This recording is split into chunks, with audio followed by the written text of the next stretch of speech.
All I'm saying is, why buy the cow when you can get the milk for free? Mama, that is old. Well, honey, it might be old, but there's nothing new under the sun. And I might not be saying the words like you all would say it, but it's still true. Hey, this is MichelleSpiva, your practical priestess of wisdom, and I want to welcome you to today's podcast of Wisdom Smack. Mwah! So join me on the flip as we get into some real good wisdom for you. And I want to ask you, are you an inferior good? I'll see you on the flip.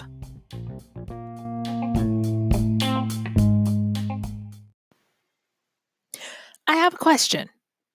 Are you an inferior good? Now, I'm asking this question because I was going to entitle this Stop Being an Inferior Good, but I am not going to make that assumption. What I am going to do is I'm going to ask you to open your mind to consider some things that I'm going to talk about. And if you are on it, doggone it, then let this just be a refresher and get you pumped to go and share it with others. But if not, I want you to consider this and really try to work on it because I know I'm working on it. All right. And I'm going to just tell you, I would be hard pressed to say that every area in my life is on me is on it, is on the tip top. And so they're going to be areas that I work on and I believe you're going to work on that have some improvement, that could stand some improvement.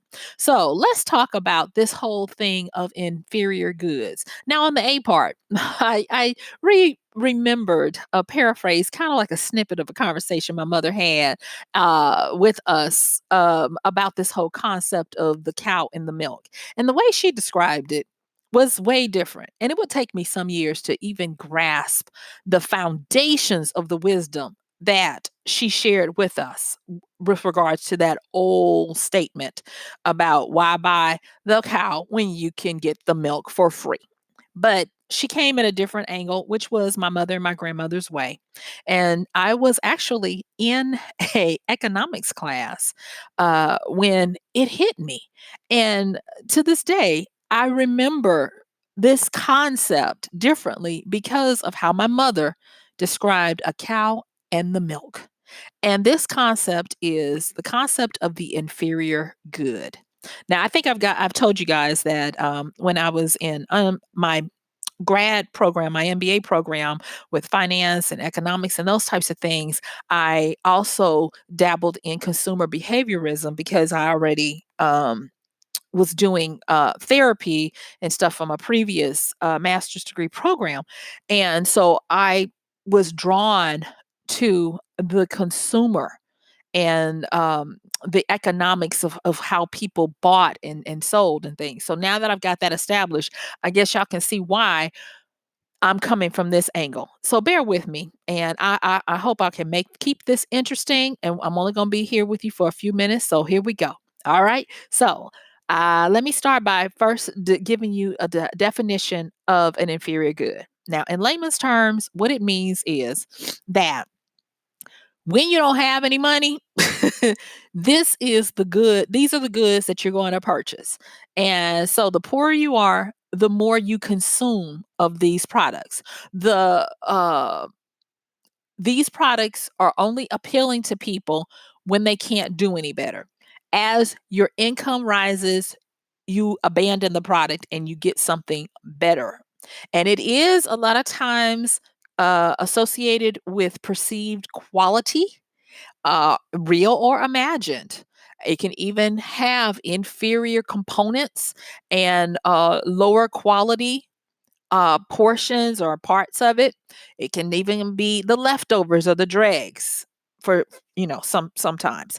And I say that because when we think about inferior goods, there are industries that are built around it.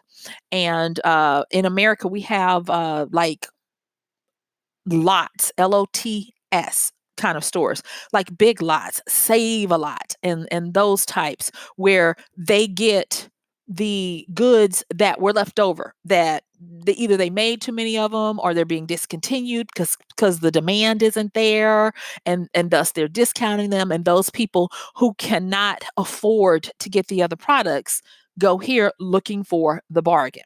Now, this is the part that I want to say that got me when I was learning about inferior products. And I want to say it here and put a pin on it. And then we're going to break this down where I want to help you figure out if you've been an inferior good. All right.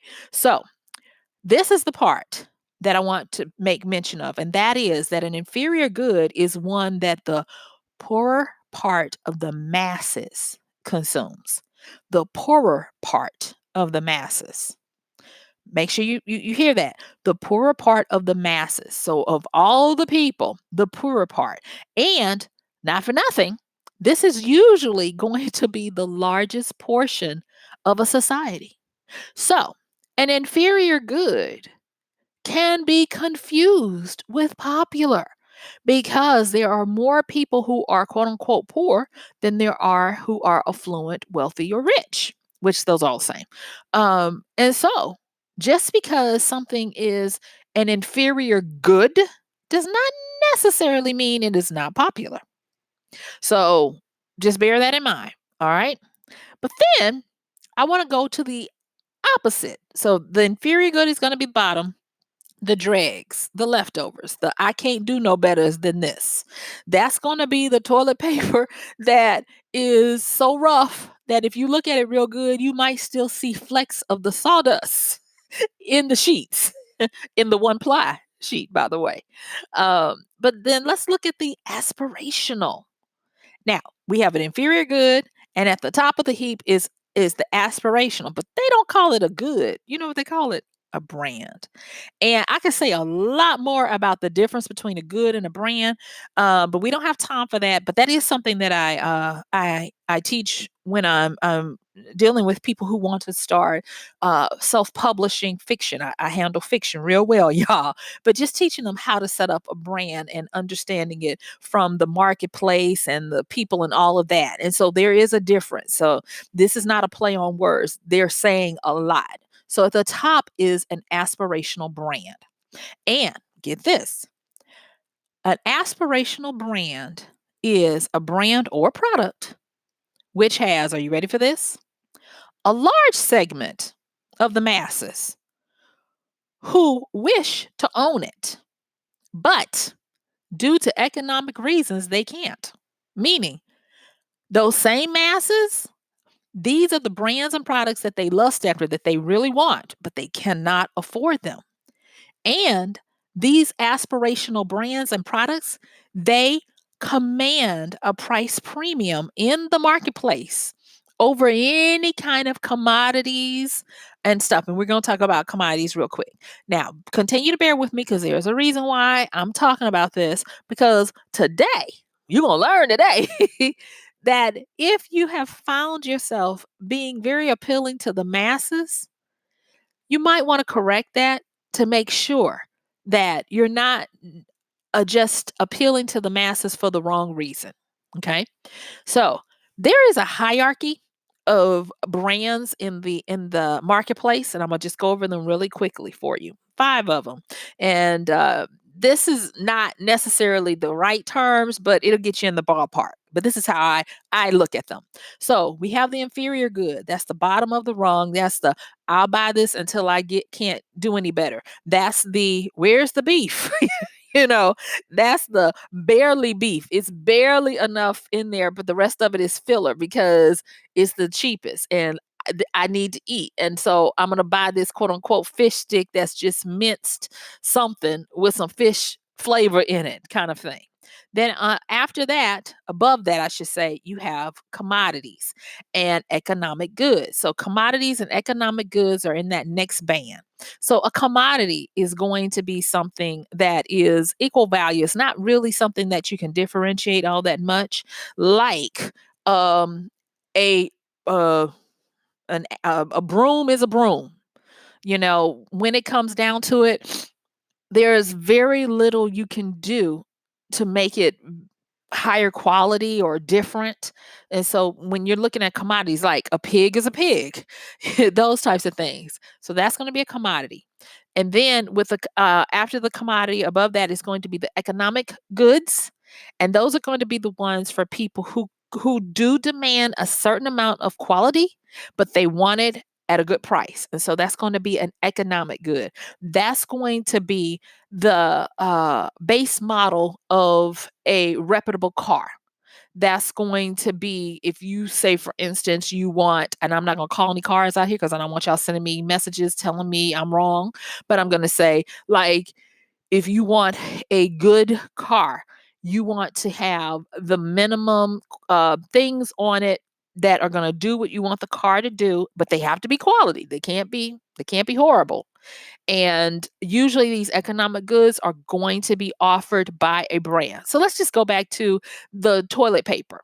In America, US, and I'm not saying that you guys don't have it over there, but we have a brand called Charmin that is an industry leader, and they have a economic brand level, and they call it their basics.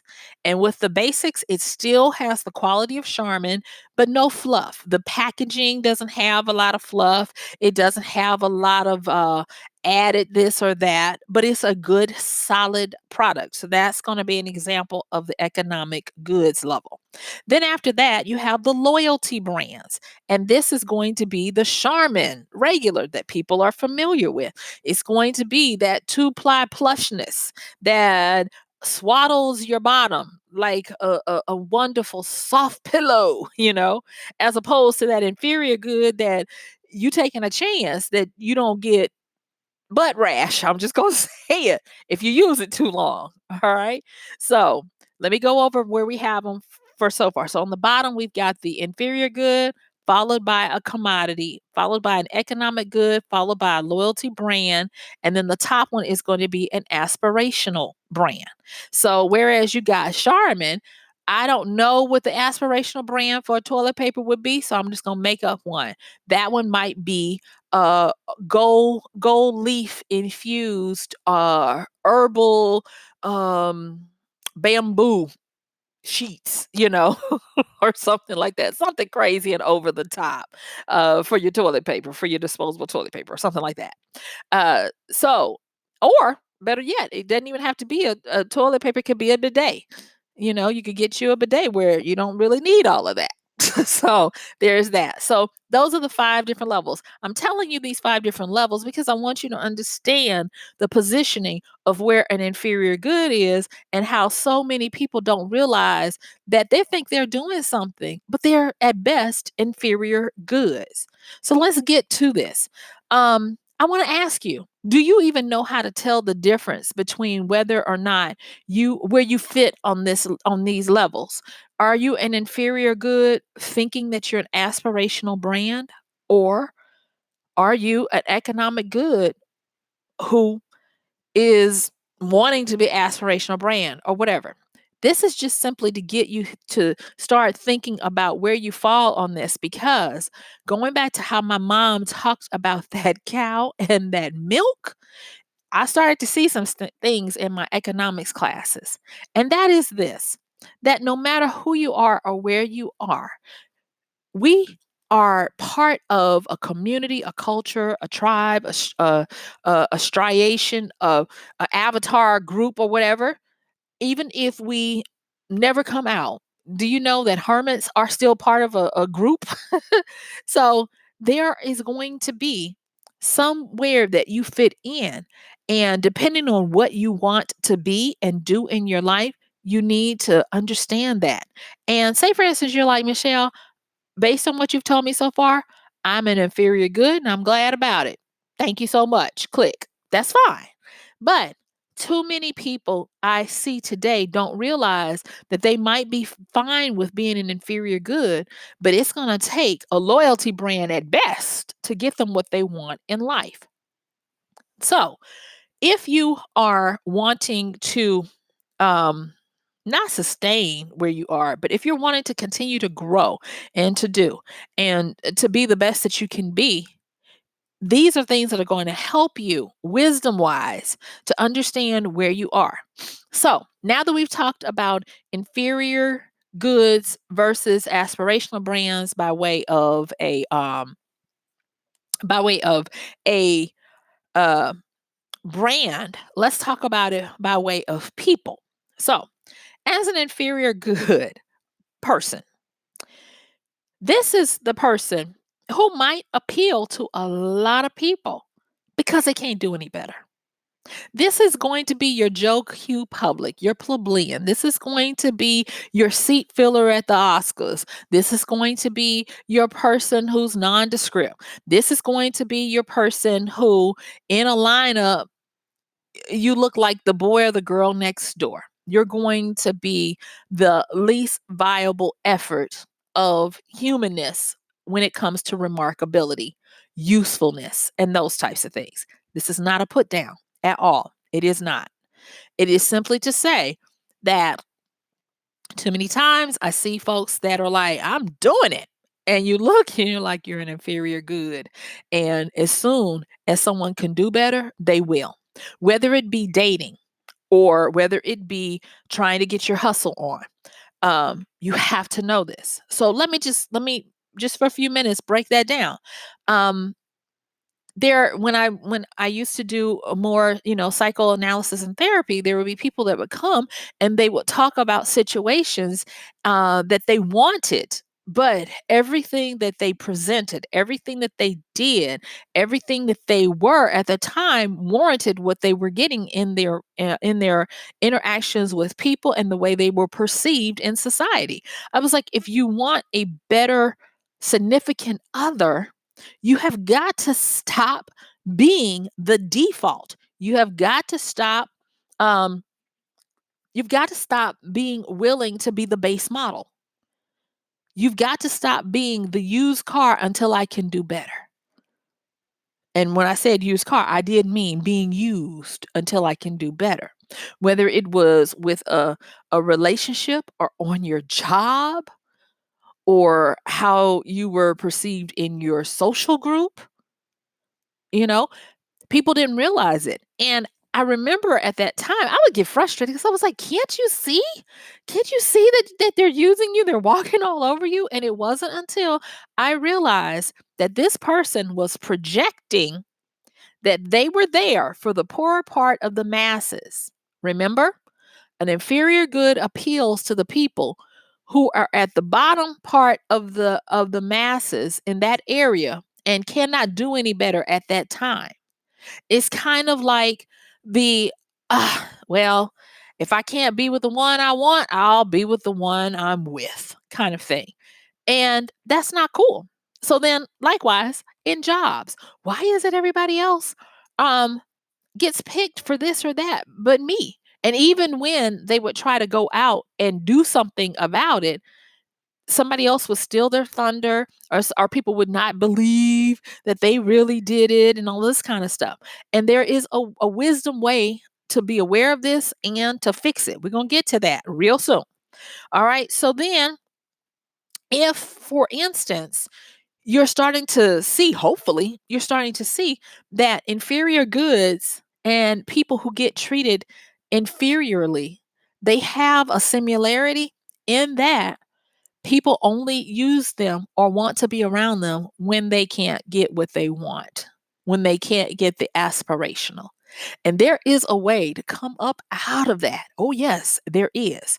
So let me just deal with that real quick and then I'll let you go.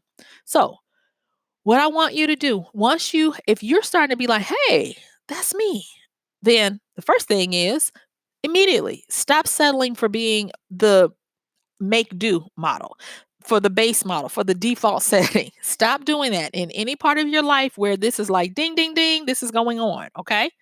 Because you have to make the change from being healthful, helpful, to being useful, useful, to being inspirational.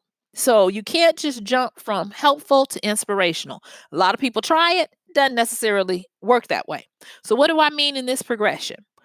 Being helpful. Helpful is that person who is able to do stuff that the other person could do if they wanted to, had time, or whatever. It's being helpful is that person that doesn't give you anything more than what you would have done for yourself. Being useful is that person who gives you something that you could not have done for yourself. They have a different spin on it, a better take, a new way, you know? And let me just put it this way. You want to be, if nothing else, you want to be useful because you see what they pay the help. Think of the help as, like I said, the inferior good that will just, until I can do better, I'll use this. But the useful person is going to be that person who specializes, that person who, when they need to know something is going to be done or handled or presented or whatever it is, they pay for the expertise. They pay for the specialness of what you do. That's going to be the useful person. But then there is the inspirational person. That is the person who is able to take you, whether you are helpful or useful, and upgrade you. They are inspirational in that who they are and how they help you. They make you better than you were before. They leave you way better than when they met you.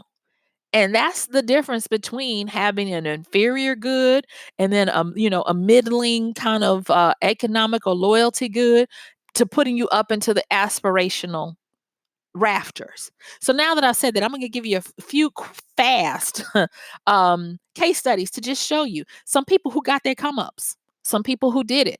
All right. So Mae West, turn of the century, 1893, she's born. Her first breakout role wouldn't happen until 40 years later when she became the breakout star, blonde bombshell star, if you will, of a new Paramount picture in 1933. Now, before that, Mae West had come up through hard times. She had gone to jail. She was a comedian. She was scrappy. She was on vaudeville. And she was a very popular uh, entertainer.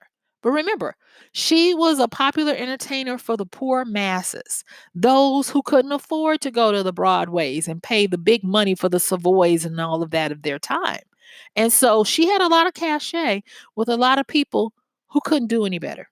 But if they could, they would take their pennies and go to somewhere else.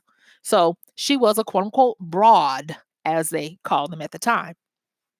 But when she got this break, she understood by this time. Now, get it. She's 40 years old. She's overweight. She is not a starlet. And yet and still, she knows there's an opportunity for her to move from being this inferior good to this aspirational brand. And what she did was is she was willing to take risk and do radical surgery on herself. She dyed her hair a gaudish platinum blonde so that it would stick out on the movies because at the time they only had black and white, and so there's only so much you can do. She negotiated hardball to write her own lines, and then she fought tooth and nail day by day with the director to get the best lighting and the best blocking for herself so that when she made her deliveries, her entries, and her exits, she would shine. And this did come from her being able to do a lot of learning in the vaudeville days and that kind of stuff. But when the show came out, she stole it. She took it over and she became that aspirational person.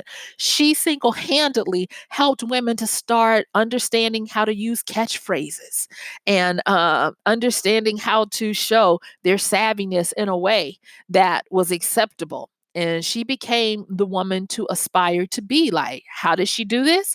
Well, she did what we just talked about. She moved from being an inferior entertainer to being a highly useful person in the movies. And when she got to be useful, she saw, oh, I can be very useful. She turned it into inspiration. While I'm here, I'm going to inspire others. And that is how she made that move from inferior to aspirational. Let's talk about Dolly Parton. And there's so many of them, but I just wanted to give a few that I thought, had a long enough history so you can see what we're talking about. So Dolly Parton. We move on to Dolly Parton from the Tennessee hills of the USA, young girl who was a songwriter playing her guitar. Uh, Knew she loved things, but was never taught really how to do stuff. Her hair was always too big, her breasts were too big, and all this kind of stuff. And she looked garish. But she had a pretty good voice. And so, what Dolly Parton did in the time where it was male dominated, she played the coy ingenue, the innocent ingenue, who was just a little too gaudy, but who was really talented to work her way up to now. Outside of Walt Disney, she is the only other entertainer that I particularly know of that has a thriving and sprawling entertainment complex. Yes, she's got Dollywood. If you go up to Tennessee, Dollywood is ruling some things and has been ruling things for many years. In that whole region, because of Dollywood, entire industries have sprung up. Pigeon Forge, the cabins in the mountains, and all of these things because she came up through the ranks. She turned herself from being a tolerated performer, which would be akin to inferior, to becoming a savvy songwriter and a mover and shaker in the Nashville Opryland, to where she became highly useful. And once she became highly useful, then she took time to start becoming inspirational when she made the foray in the 1980s into movies and started affecting women who saw her on the big screen with her brand of being. She is famous for this saying that says, it takes a lot of money to look this cheap. And she said it tongue in cheek, but people knew what she was saying. She was saying, I know you might think I'm inferior, but watch me. And she was inspiring. She had the best and the top leading men at the time fighting for her. And when Dolly was in a movie, you knew it was going to be great, and on and on. But then I'm going to give you one that's an up and comer. I love watching NPR Tiny Desk. Love it. And I'm not saying anything about political stuff. I'm just saying I love NPR's Tiny Desk. You can catch it on YouTube or on their website. And there is this up and coming rapper. Yes. And her stage name is Megan the Stallion. And I don't like that term stallion because I know that that's a boy horse, but still, it's because she's tall and she's statuesque. She's a beautiful girl and highly talented. But the thing is that she claims that she does ratchet rap. Her words, not mine. And a lot of her content is an over sexualized message. But looking at her on NPR and yes, I have done research on Miss Megan and of her rise over the last 4 years to where she is now, she is on the same trajectory from moving from an inferior good to an aspirational brand. Because when she was coming up and doing her raps, she was proving herself coming up through the masses of being able to be a rap battler, meaning that she could rap at the drop of a hat. She could come up with rap off the top of her head, and that is a proving ground for the poorer masses, where the artistry and the execution of this particular music genre is appreciated for those. She did mixtapes, so that was another thing. So she appealed to the masses as a inferior good, meaning that she started out where they would support her, they could afford to come and see her. She was a young girl coming up, and she did that. Then she became highly useful because she is a great lyricist. She gets a message out. So her metaphor and her use of imagery in her rapping is great. And y'all, I'm not a rap connoisseur by any stretch of the imagination, but as a storyteller who practices my craft daily, game recognizes game, and this girl is really good at it. And so she is that is part of the reason why NPR reached out to her to launch a new format for their Tiny Desk series, and they did a great job with it. She has practiced her craft. She gives a great um, show, and it was reflected in the comments on YouTube and on their site. And so she's on par to become an aspirational brand as well, because there's no denying it.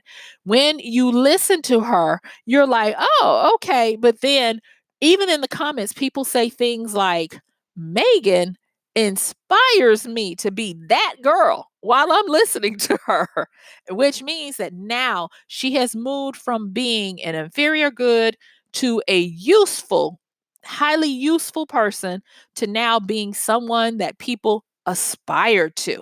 So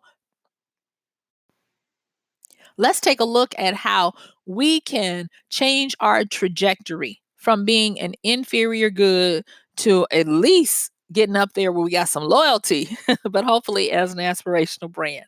All right. So, the first thing, like I said before, you don't ever want to be that person that people take for granted and use when they can't do any better.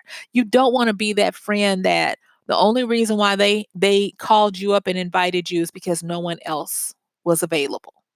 You don't want to be that person that on the job, the only reason why you are at the off-site location is to take the minutes and record everything while the stars do stuff. And I am not trying to say that you should, strive for things that don't matter in your life. And I'm not trying to say that capitalism or any of that kind of stuff makes if you're not winning at that, that you're inferior. I am not. What I am saying is an inferior good appeals to the most people. You want to embrace your true essence of who you truly are. It is okay if everybody doesn't get you when you are you're in your creative authenticity. It is okay if it takes people a little longer to focus and to concentrate to really get what you're trying to say. You cannot be all things to all people. And so I want to bring this back around to my mother's cow and milk analogy, and what she was saying at the time that it was taking my blockhead enough to get was that when people talked about why buy the cow when you can get the milk for free, she was talking about an economy. She was like, if you are in an economy where there are too many cows, everybody is going to expect your milk to be free.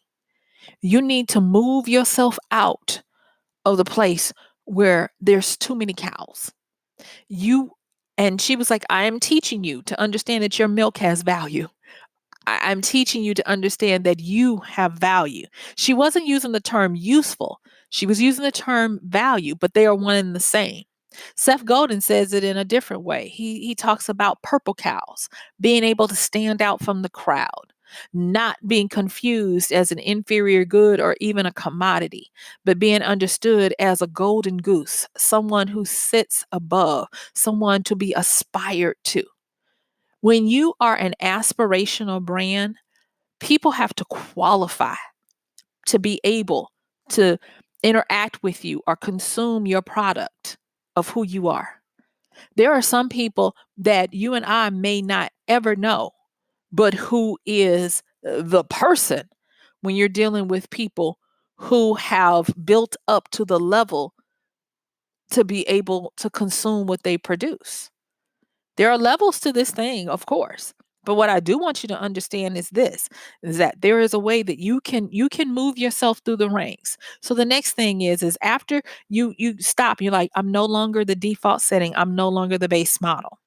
What you want to do is you want to sharpen your self-perception and self-awareness. Do you realize that the more you know about yourself in truth and honesty, you are going to project even in your pheromones and your aura, you're going to project something that becomes appealing to people, where they automatically know things like your boundaries. They know what they can and can't get away with. They know how they have to step to you. They know if you command respect. And it is not just the outward dress. You could be dressed in rags and people will still understand. It makes your chest stick out where you have a carriage about yourself. There's just something, and it happens from the inside. And with your self perception, are you always able to be that person who, depending on what the situation needs, you're able to read the room correctly? Your social and emotional intelligence is on point. Your adaptability quotient is off the charts. And your curiosity quotient is something to behold and marvel at, because you see with eyes that Sherlock Holmes wished he had. That's what I'm talking about when I'm like, get your self awareness and your perception, step your game up. And then this is the biggest one. You want to do a radical makeover. Now, I wish I could tell you this is going to be fun. It is not. It's not even going to be okay. It's going to be hellish and it's going to hurt. And the reason why is because a radical makeover makes you do the exact opposite. So let's just break that down. Most people are used to doing superficial changes and superficial improvements. You see, a superficial change is what you look at as being something that is in accordance with what everybody else is doing, what everybody is expecting. It's in line with what is in vogue. Yeah, it's superficial. And so it makes it where it's an improvement. So, superficial is when you improve something. Radical is when you do something totally new. It's a new direction, a new opportunity, a new way. You're on a new level, a new realm, a new eyesight, a new. Okay, it's just different. So, where they're superficial, most people are used to doing that. It's where you don't take any kind of chances. You play it safe, even if you think you're doing something radical, you're not. You're playing it safe because you're just doing the tweaks and adjustments. And in order to move yourself out of the inferior, or even if you're stuck in the land of meh, where you're an economic good, loyalty brand for a few at best, if you're really trying to get into that aspirational, where you stop being just tolerated as an inferior good and you want to get into the useful and then catapult yourself into the inspirational, this is what you got to do. You got to become radical. And in order to become radical, what that means is, instead of prettying up the surface, you got to go down to the bone, to the root, to the source. Heck, you got to go to the seed and be willing to get back in the ground and wait until the seed naturally germinates to regrow something new. Not regrow, but to grow something new. On the other side, it also means that you have to remove or cut out down to the bone that which is dead, that which is diseased, that which is crooked, out of sorts, which is a malady. And you have to cut it out, every bit of it, so that it remains no more. And once you've had this radical makeover, you got to stop trading in a dollar to get 10 cents. And what I mean by that is you got to stop giving away your milk from the great cow that you are. My mama was right. You are not to be consumed among the poor masses that only deal with you because they can't do no better. You don't want to even be in the part of nice to have. Because, see, nice to have is that loyalty brand. Oh, it's nice to have the good Charmin. But I'll go with this Scott over here. You want to be in that aspirational must have one day before I get out of here, bucket list worthy. You got to be in that area. Once in a lifetime opportunity is presented, I got to do whatever I can to make this happen. And that is when you catapult yourself, by understanding that you are beyond useful. You leave people better than you found them. You are inspirational. Now, if you notice, I didn't say nothing about motivational, because motivation is a fallacy. It can never be done externally. You have to motivate yourself from within.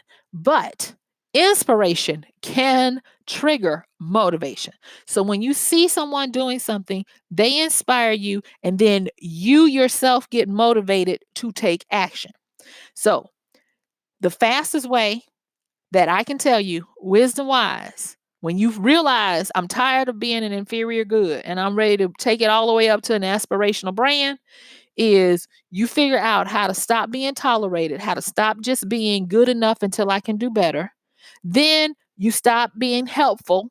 You start understanding where your true usefulness is.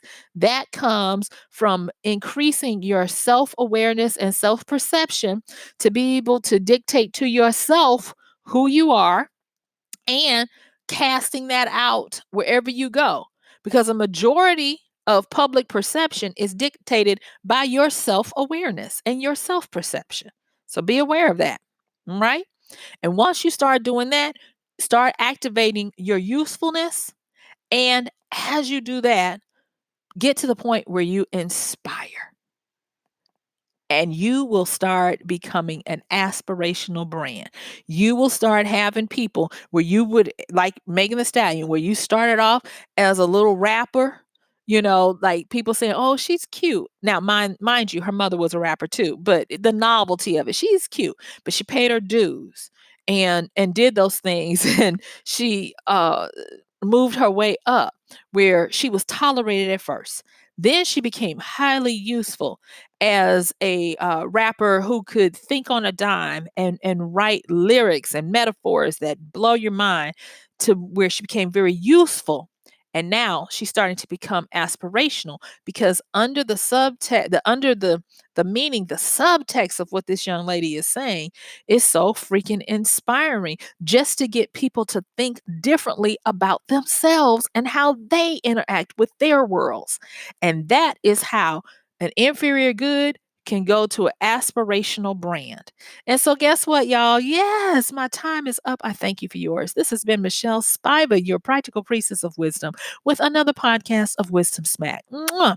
Don't forget to check the show notes. Thank you, everyone, for supporting us by using our Amazon link, by sending us direct donations through PayPal, Cash App, Venmo, and even through our Anchor platform. And I appreciate you so much. Have a wonderful rest of your day. I'll talk to you tomorrow. Bye.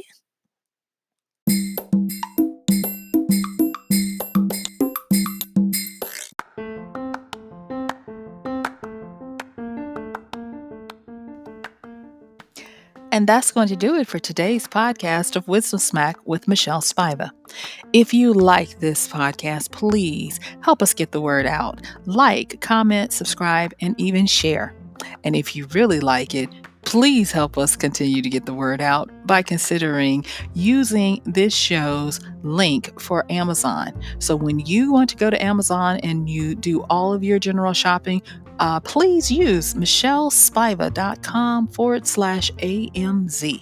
It's simple as that. It doesn't cost you anything extra, and this show might receive a little bit of commission that will go towards helping to further get these episodes out to you and to others. So thank you so much for listening. This has been MichelleSpiva with Wisdom Smack. Bye.